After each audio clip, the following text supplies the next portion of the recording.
Jika ke depan kita membicarakan geoekonomi dan geopolitik, setidaknya sudah ada 100 video sebelum ini yang menjelaskan aliran ekonomi kita, yaitu mengambil aliran ilmu MMT, Modern Monetary Theory, sebagai landasan ekonomi baru kaum milenial. Pastinya kita bukan anti pemerintah, tapi lebih karena beda platform, dan kita juga tidak memaksa platform kita dipakai pemerintah. Di sisi lain, bagi mereka yang tidak paham banyak tentang kegiatan Lemhanas, memahami geostrategi dunia, dan kurang informasi dari bacaan ekonomi gaya baru, video-video kita itu sepertinya ngaco. Padahal emang iya kali ya. Secara pribadi, apa artinya si Sontoloyo ini yang masih punya hutang dalam bisnis? Masih nyicil kewajiban di banyak usaha, masih nyangkul di sawah setiap hari, terkadang hari libur masih kerja, masih bingung kemana ngumpulin uang buat THR 286 karyawan yang sering kurang, masih sebel sama aliran pemerintah yang ikut cara Cina, yaitu state capitalism, sehingga swasta nggak bisa menang, dan berharap bos BUMN yang baru nggak pakai hutang lagi dan jangan ambil jatah swasta. Terus orang kayak gini sok-sokan mau bicara beda platform kelola negara.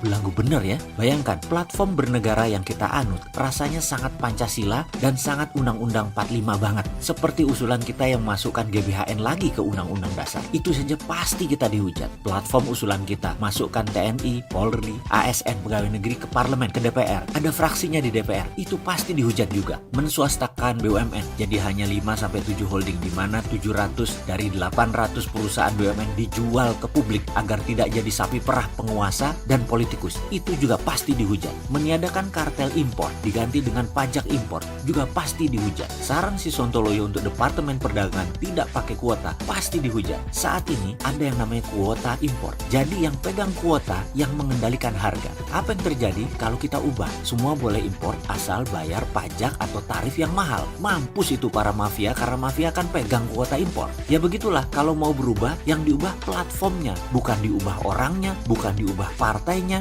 bukan diubah Pancasilanya, bukan diubah ideologi negaranya. Lalu platform itu apa? Mau saya jelaskan. Contoh satu aja ya. Pasal 33, semua milik negara. Platform kalau kita presiden, begini cara ngelola tanah airnya. Semua lahan milik negara. Pengelolanya hanya kontraktor-kontraktor tambang. Contoh, Toba Bara itu yang ada di seksi Killer, yang pemiliknya penguasa negara saat ini yang selalu dipakai walaupun belum memberikan kontribusi. Lahannya harusnya milik negara. Toba Bara itu hanya kontraktor, alias hanya pekerjaannya saja yang dia kerjakan. Jangan asetnya dimiliki, lalu dia jaminkan. Negara Indonesia itu menerbitkan SWF, Sovereign Wealth Fund Batubara. Uang hasil menerbitkan SWF buat bayar kontraktor. Katakanlah misalnya $20 per metrik ton. Kita jual batu baranya $70. Negara untung sekitar $50.